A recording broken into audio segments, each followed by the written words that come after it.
Hey guys, Rorius here. Welcome to Dear Esther. This is the landmark edition of Dear Esther. So, I've been meaning to play, if I'm able to enable it, for a long time. I've been meaning to play through this. I played through this a long time ago, but firstly there's a definitive edition, or the landmark edition, and there's a director's commentary. I think for legit like 2 years, or maybe even nearly 3 years now, I've said that I was going to play the developer commentary of Dear Esther. So, without further ado, let's jump in and have a listen to what the developer has to say about their own game. Hello, past people. If you're watching this, I would recommend that you've played the game before, because we're doing the developer commentary, which isn't the original experience of the game. So yeah, back to past Rory.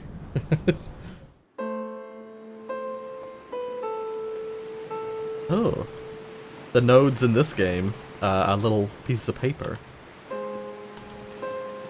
Hello everyone, I'm Dan Pinch. Oh, wait. Okay. Hello everyone, I'm Dan Pinchbeck. I'm the creative director of the Chinese Room, and this is the Dear Esther developers commentary. Hi, I'm Robert Briscoe. I'm the artist on Dear Esther. And I'm Jessica Curry, and I was the composer on the game. So what you're looking at today is a remake of a mod. Dear Esther started off in 2007 as a Half-Life 2 mod that did really, really well in the modding community, which was fantastic, and as a result of that attracted the attention of Rob, who worked as the primary developer on a Source remake of the game that was released in 2012. And this year is another remake where it's been updated for a cross-platform release, and we wanted to add in this developer's commentary just to give you a bit more of an insight into some of the ideas behind the game as it came together. Yeah. So this is a it's a walking simulator type game. Like, it's very much like you explore a space. So you'll see around you in a lot of the environments, there's a lot of detail ingrained into everything. One of the things that I wanted to do with Dear Esther is bring the visuals up to the same kind of level of detail that Dan and Jess had put into the other areas of the game. So all of the history and the kind of hidden pieces of story that are intertwined with the VOs and the music and stuff, I kind of wanted to bring some of that into the environments. So if you look around you, you'll see that there's a lot of interesting bits and pieces, a piece of paper with someone's name on it, a photograph, an ultrasound. All of these little bits and pieces are kind of laid in to just kind of bring another aspect of the story into the game. And also, they're actually randomized, so every time you play, you'll see something different lying around. Oh. And this is just to build on this idea that everybody has a unique experience and a unique interpretation of the story. Huh. That's interesting. I've never noticed those things. There's a map of England there. England and Wales, by the looks of it. But, yeah, that is something I've never noticed. I've never looked closely at what's on the tables and stuff. Interesting. The only things, like, that you could argue were, like, story-related that I remember seeing was, oh, there's stuff along the beach. Okay, let's hop down. Wait, there wasn't something at the top there that I was supposed to look at, was there? Uh-oh. The only thing story-related that I remember seeing is that every now and then you'll see, like, a black figure up ahead, and it'll, as you approach, it'll, like, dart away from your view. Part of the point about the whole game, I think, was this idea that rather than having a linear, straight-through version of the story, that we could have multiple story units for each place you were, and I was really interested in this idea of how you can open up that space that people can interpret. So I loved the idea that you could have two people that had played this game and then would have a conversation about it, and one of them would say, oh, what did you think about when this happened? And the other person would be like, well, that didn't happen for me. I had a completely different event happen or a completely different story happen. And it kind of feels very gamey in that way, that actually one of the things I love about writing for games is that you hand over so much control to the player that it becomes their story, and that's really, really important rather than trying to force them. So using randomised blocks of voiceover in the game and the kind of randomised prop details that Rob was talking about means that it gives it a really different feeling every time you go through. And that's kind of interesting for me, because I like the idea of going, well, not everyone has to have the same experience, and because it's interactive, you have the capacity to have very different experiences occupying the same space.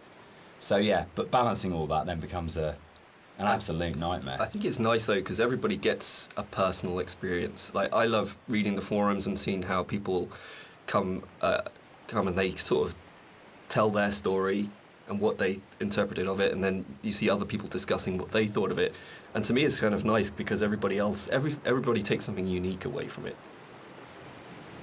Right, yeah. All the stuff they're talking about right now, I did not know that was the case.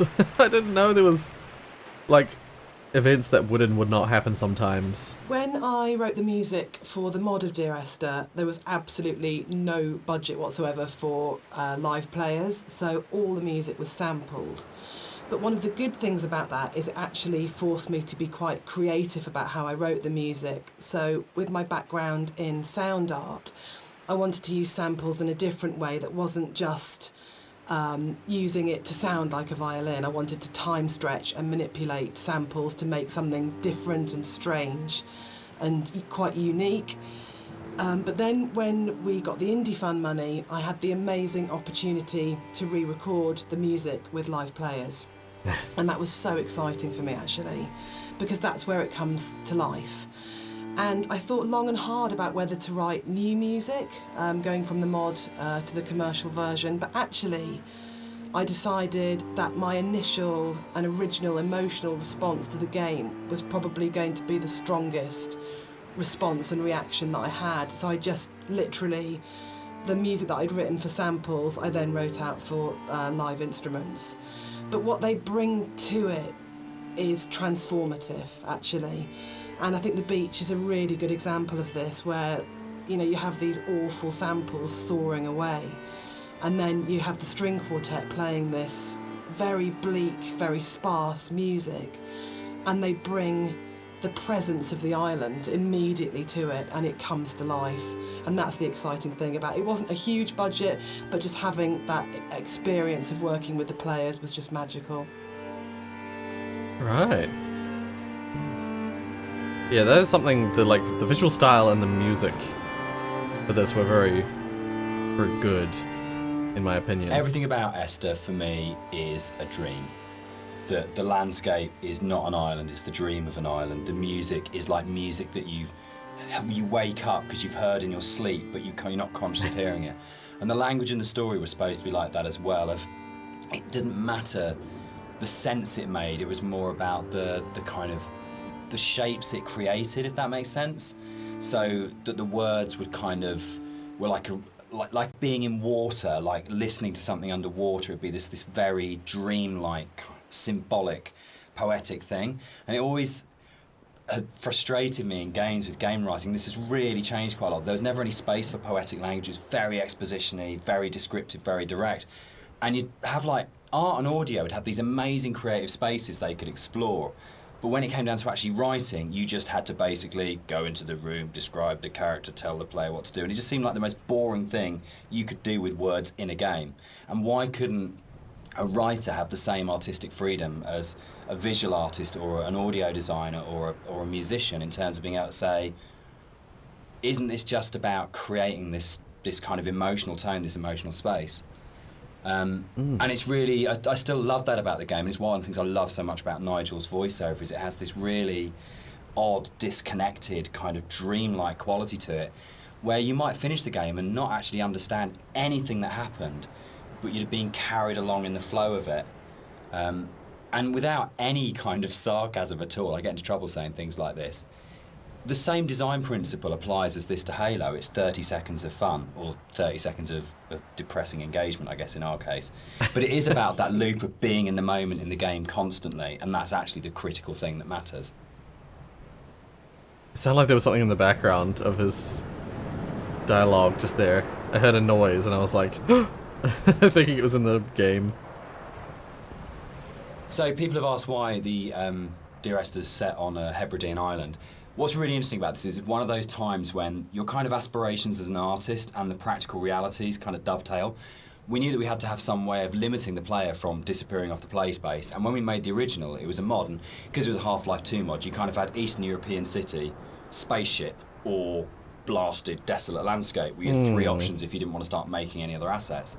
So it started off with these practical constraints. If we don't want to set it on a spaceship, we don't want to set it in an Eastern European city, so it's got to be on this kind of like this desolate landscape. And we want to limit the player, so an island seems like a natural choice. And it's really interesting how you start from that, and we had this big lump of clay on a table. I think I might have missed carving out parts and things to annoying the cleaners and things like that. Developer And commentary Jess and I node. were talking, and Jess started making sort of snippets of music to kind of go in there. And then all of a sudden we just went, oh, that's the story. Oh, that's what happened here. But it really started, I think, from the place. And when we started looking at photographs of Bore, we started going and reading some of the history behind it. Suddenly that was it. And it just was really, really naturally became, this is the place, this is what happened here, this is how it feels. And then everything else kind of coalesced around that.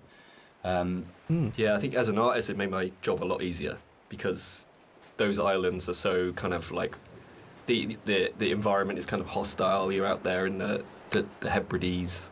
You've got this kind of like inclement weather. You've got cold, rain, snow. It's a very kind of it can be a very depressing place to be at times, but it's also at the same time very beautiful. And it's this kind of like stark, bare landscape, but that has this beautiful surroundings.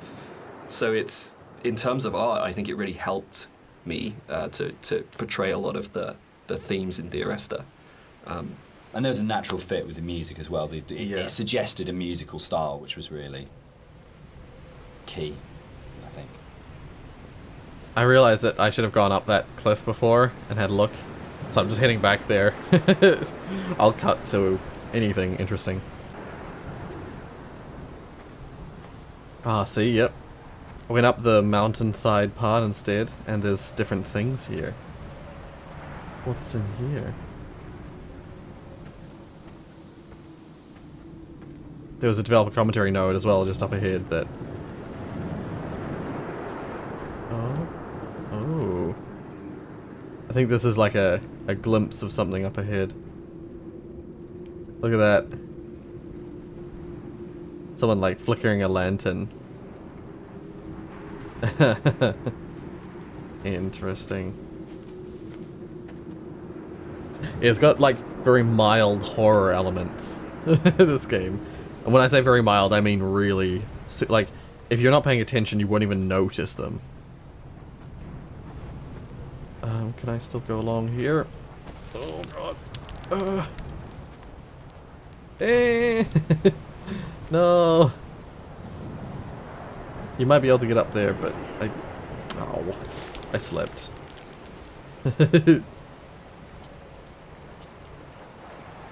Maybe you can go backwards towards it from up here? Yeah, no, actually, it's not even that you go backwards, it's like that's just the way I was about to go before. Alright, I'll cut up to when we're up to there. Yeah, so that's where I fell just now. Fell down onto the beach. Now we're up here. But yeah, I was gonna mention, I remember this game having multiple paths. I do remember that. And I remember, at least initially, like I am now, going back along previous paths. But I don't know if I've seen every path in this game. Because there are a lot of alternate paths.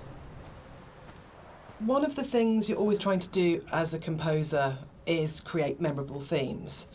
And a slight confession is that probably the most memorable theme, which is Remember in Dear Esther, wasn't actually created for the game.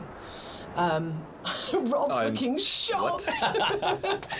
So it was actually from a piece of choral music that I'd written years before, based on a Christina Rossetti poem called Remember.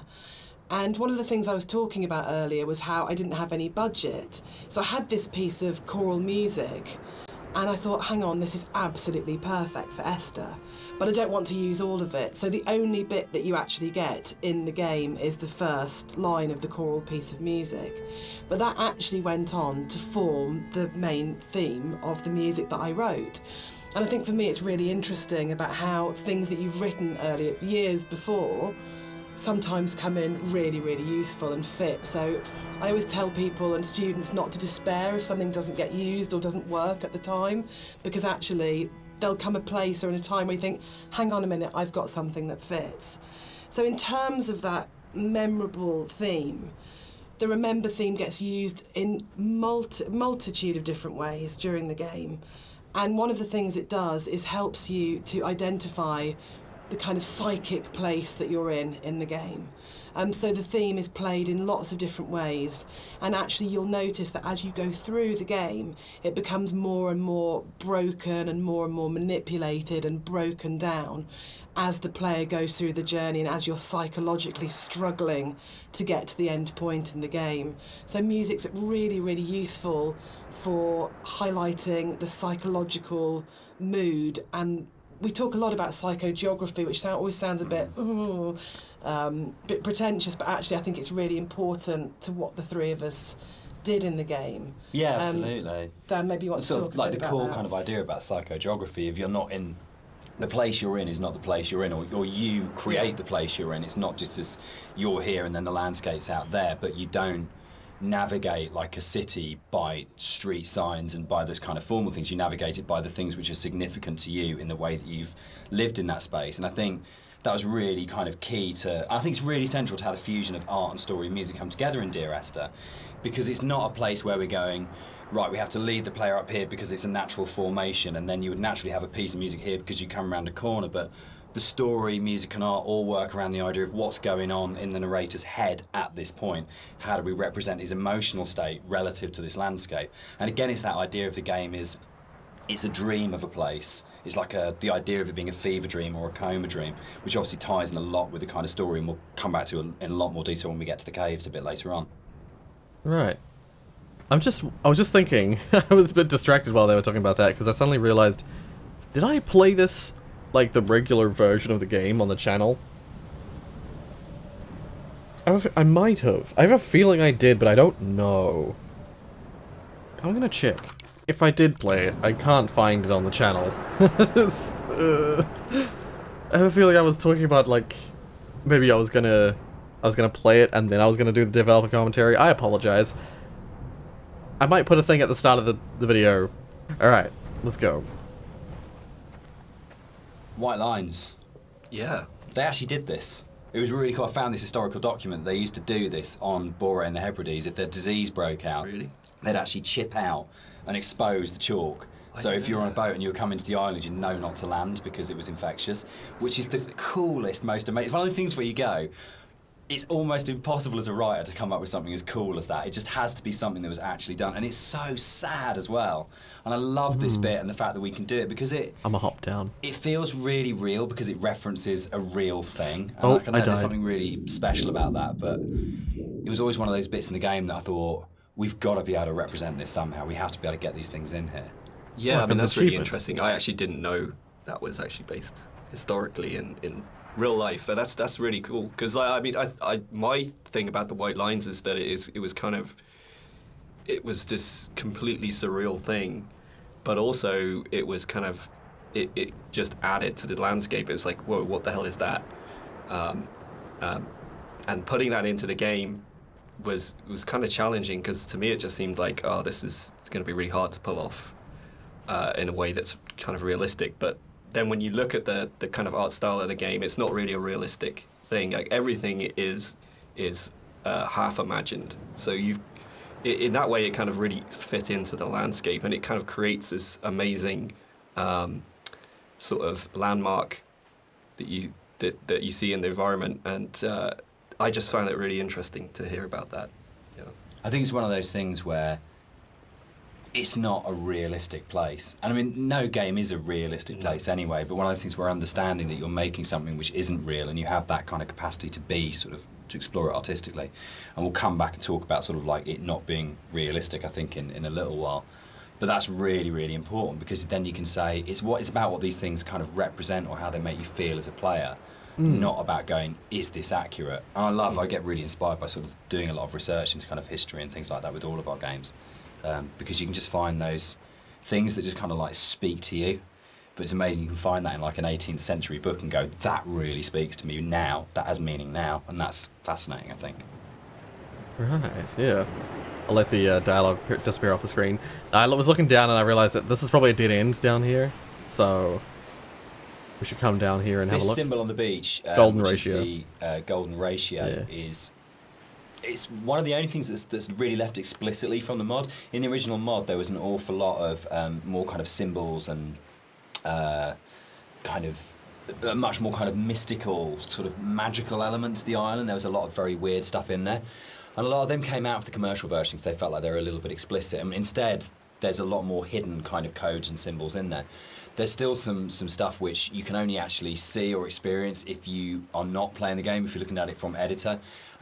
We had in the original mods things like trees planted to mirror the shape of the M5, or there's a whole bunch of things that are there to represent star clusters and all kinds of things like that.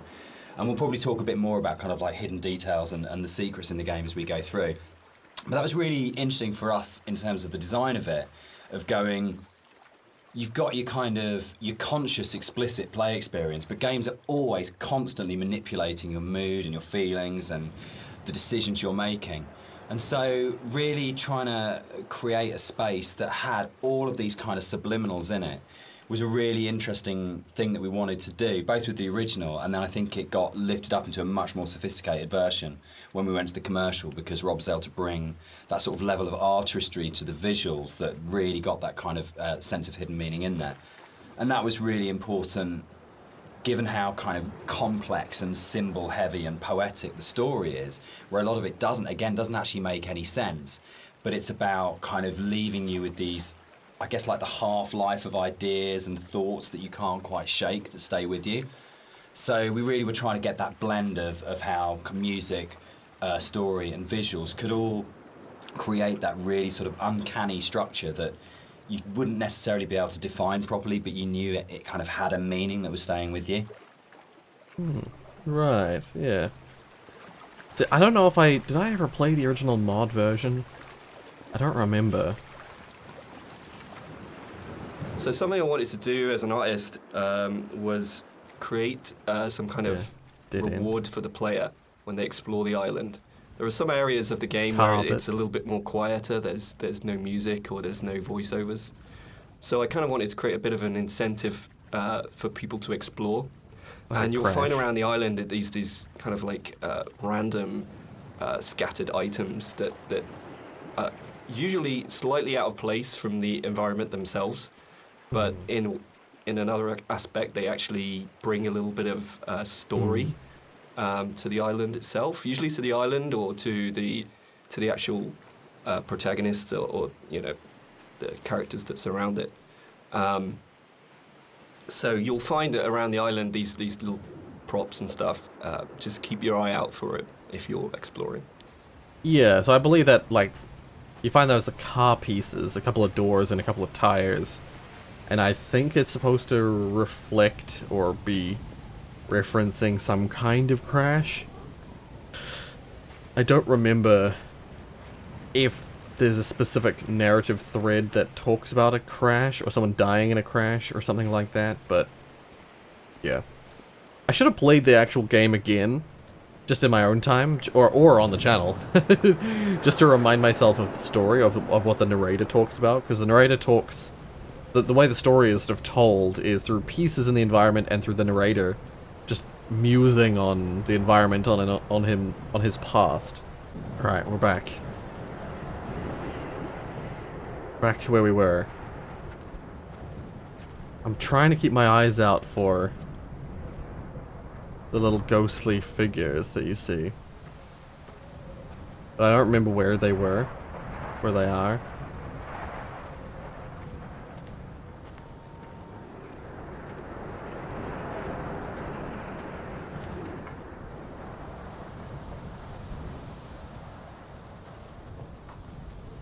Because they're definitely like out in the You always see them in the distance, and then they disappear quickly. There might have already been one that I've missed. Oh, and I was going to mention the, these nodes, I might miss some, just because I don't know where they all are. Something that I wanted to bring through in the art of the game was the same kind of fidelity that you find in both Jessica's music and Dan's writing. In the same kind of way that you have all of these little details, these very close attentions to detail that kind of really bring richness to the story. And something that was missing in the original mod version was just this lack of a visual layer of story. And something that I did throughout the art of the game is to add in all these little details here and there, little bits of story, little links to certain things that you may or may not hear or see, just a layer of richness in the world and give you some kind of reward for exploring. So keep your eye out as you look around. I'm already way ahead of you, but dude, I'm like so fixated on the stuff in the distance. There's a shape that looks almost like a person, but I don't think it is. I think it's just a tree.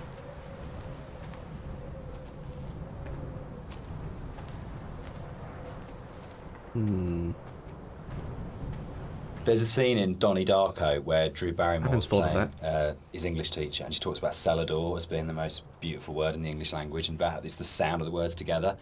And Dear Esther actually comes from the introduction to From a Faith No More song, the Crab song on the first album, Introduce Yourself. And there's a point where, I think it's Chuck at that point as the vocalist before Mike Patton, just says, Dear Esther. And it really lodged with me because the sound Dear Esther just has a really amazing sound to it. And I think when we started making it, and the idea of it being this series of letters to someone came through, it just came straight back out of going, that's just a really beautiful sounding combination of words.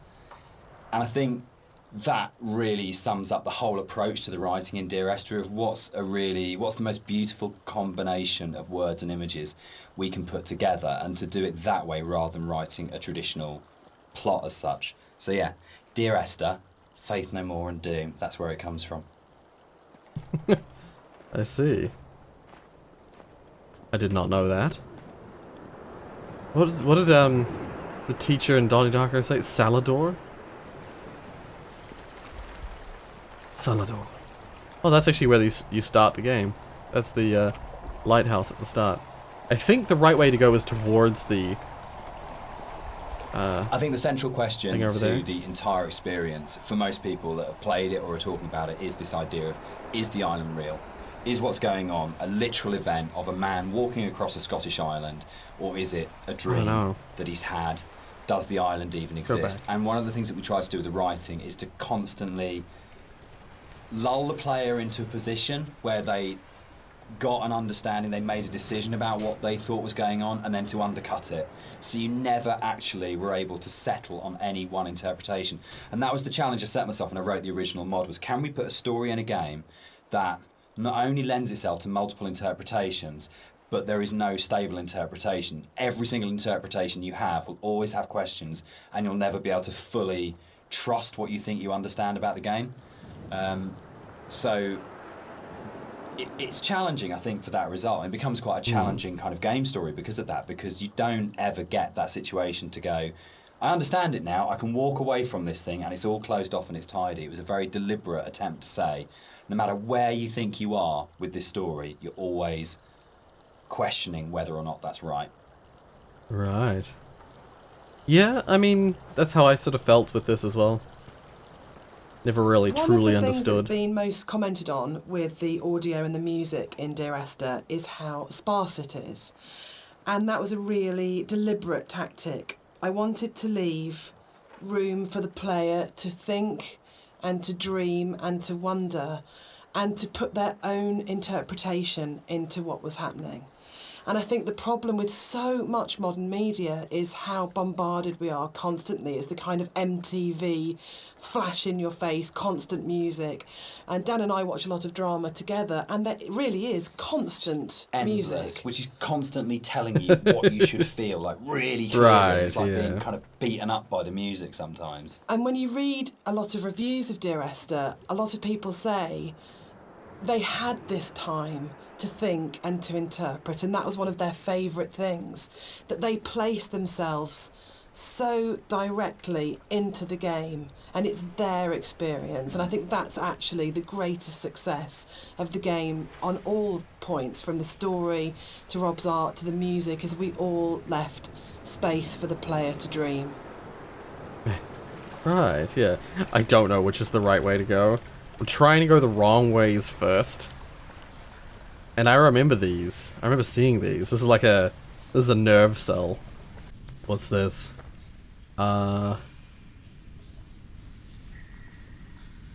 Is that alcohol? Ethanol? Right? Methanol is 1C. Ethanol is 2 C's. Except that it doesn't go off to an H over here. It's bound to something. Makes me think it's not just ethanol. It's something else. I don't know. Unless it's just a texture being cut off.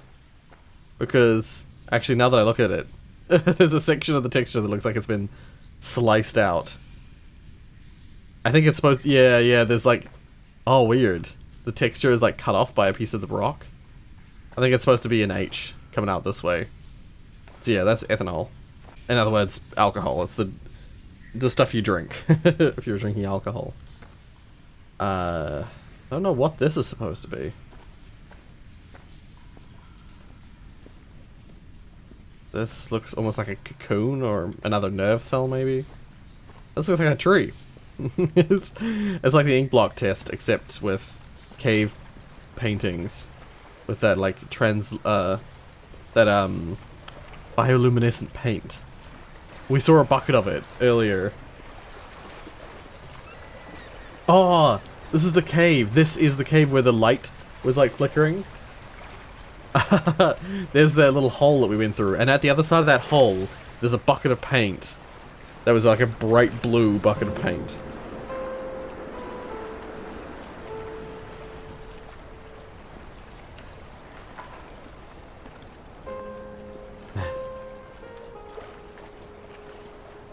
I do like the music a lot in this game. I think this developer commentary might take me a while to get through.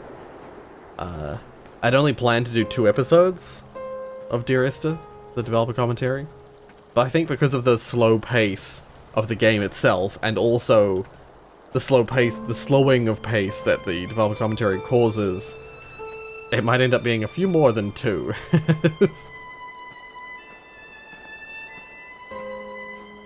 The water is really subtle.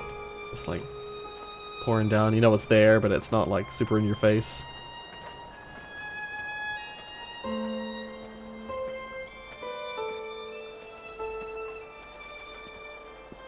Yeah, it's fascinating to think that this was just a Half-Life 2 mod, and it got turned into this over time.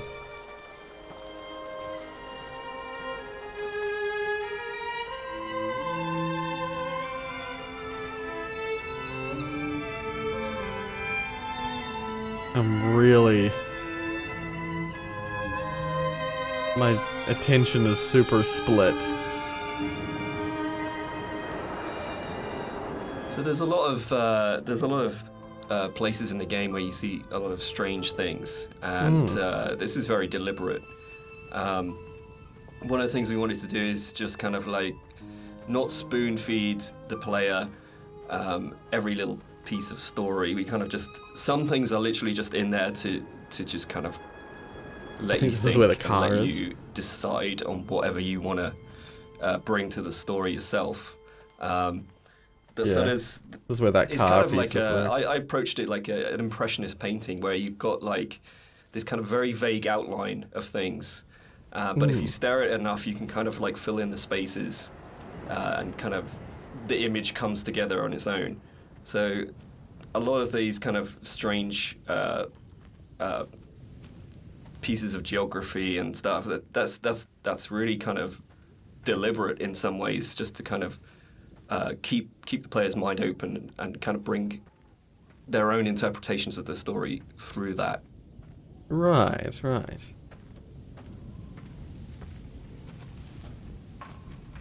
Did these guys went on to make something else, didn't they? I was pretty sure that was the case, because I remember the Chinese Room. They also developed Amnesia: A Machine for Pigs, the sequel to Amnesia not sequel, but sidequel of Amnesia The Dark Descent. Amnesia: The Dark Descent was made by Frictional and I forget, is it just Frictional Games? I think it's Frictional Games. For whatever reason, A Machine for Pigs is made by, or at least made in part by, Chinese Room. Which is, it's just really interesting that they would make a horror game like Amnesia, one of the Amnesia games. But then they also went on to make Everybody's Gone to the Rapture, which I want to play eventually, but I don't own it. Everybody's Gone to the Rapture. It looks really fascinating. I knew that they'd made something else, and the other thing that I was thinking of was Amnesia. I did not know they had made Everybody's Gone to the Rapture, but that's totally their style. It's the like psychological space where not all your questions get answered, and yeah, loading screen, and oh, I got another achievement.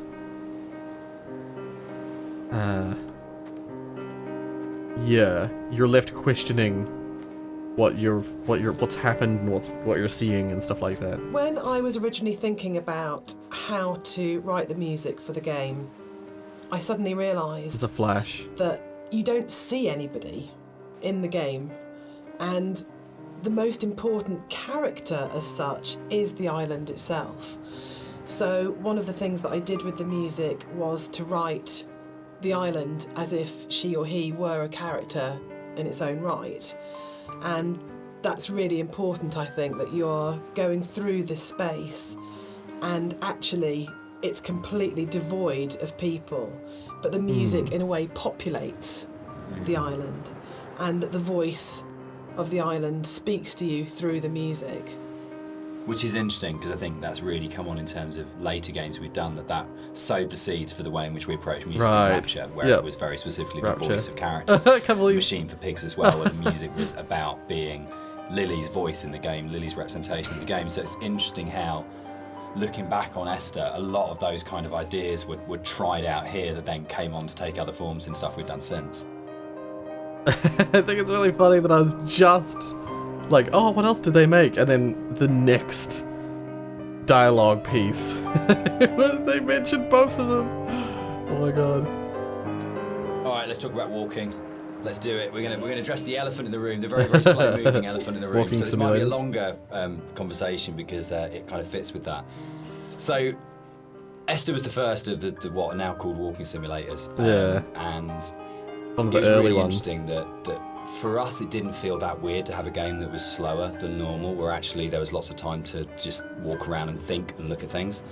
And it was amazing at the time how this was seen as completely revolutionary, and it's really interesting, and it's amazing to see how many other games have kind of like taken it on board. For me, it came from, I didn't see it as being odd to have a game where very little happened, where you thought about what you were doing. For me, it was kind of interesting that you could play some of the best moments in Doom are the bits where nothing's happening and you're just doing it, or System Shock, or those games that I absolutely love. Those quiet moments were the really powerful ones. But Esther is definitely slower than a lot of games, and I think that's actually why it's lasted.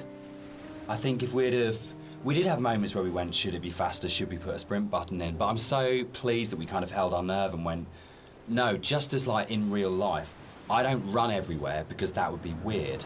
It's okay to have a game where you don't run everywhere, and actually it is a bit weird to run everywhere, but if you're going to do that, then you've got to support it in other ways, and I think the music was a really powerful way of supporting that change of pace. What's really funny for me though, Dan, is that shamefully, I'd never played a game before I worked on Dear Esther, so I didn't realise that all games weren't played a like game? this, which is now looking back really naive.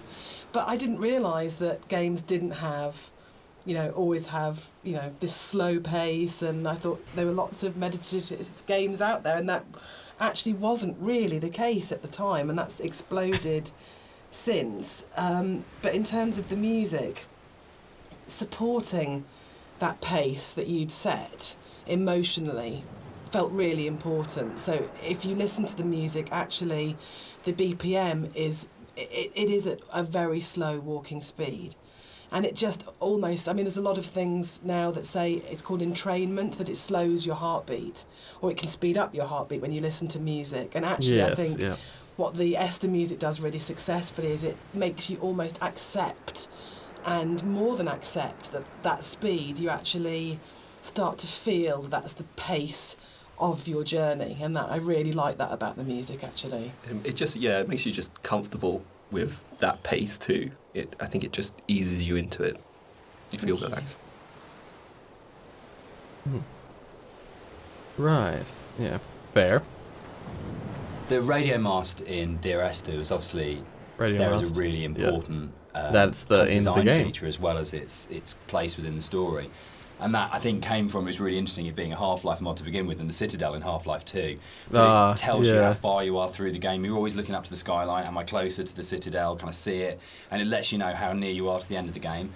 And it was really important because Esther's so open in a way, and because there isn't this. You're not using kind of shootouts or kind of gating it with combat encounters to kind of constantly keep you moving. That it was really, really important that you always had that focal point of going, I know exactly from the beginning of the game, virtually right from the start, you know where you're going, you know where the game's going to end up, and you know that sooner or later you're going to be either at the base of that thing or climbing that thing, and it's always there, that red light. And I think particularly with the colour palette of the game, the fact that you've got this very, very, very clear red light that's unlike any of the other colours in the game immediately tells you as a player, this is what the shape of this thing is going to be, this is where I'm going, this gives me a purpose, even if the sort of moment by moment is a bit more abstract. Yeah, and navigationally as well, 100%. it helps you. It draws you in the right direction as you play the game. You can never get lost if you just follow that one landmark. Yeah, I think it's a really interesting place of where that sort of traditional game design is still, there's loads of it in Esther, it's just not necessarily done in quite the same way. I think they've taken out the little like shadows that pop out and pop back in again. Unless that's one of those things that like only sometimes happens. Because that's what I remember from this game is like that scene right there where you go out to the point and then you come back this way. Definitely when you look back at where you were, there's a shadow and it disappears. I remember that. I remember there being multiple shadows around this area specifically. So they must be removed for the something you'll notice div commentary. as you look around the environment is, from a distance you see the landscape. It's kind of a beautiful place in some ways, but something I wanted to bring to the game was that there's this second layer beneath the surface. Whereas if you look at things closely, you see that the actual island itself is very polluted. It's kind of very rotten. Everywhere you look, every rock, every grass surface, it has this layer of filth on it, and it's kind of been put in there just to kind of emphasize further that this island is a really unpleasant place to live. It's like if you scratch the surface, you see like just how corrupt this island is. Right. Interesting, because that's not really the impression I got from it myself. But it makes sense. Oh.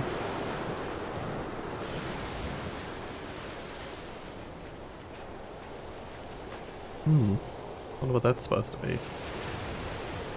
I don't remember some of these. I don't remember this.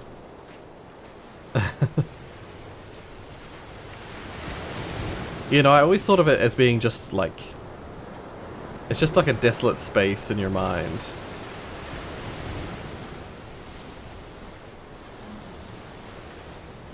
And neither did he eat nor drink, it says. Hmm.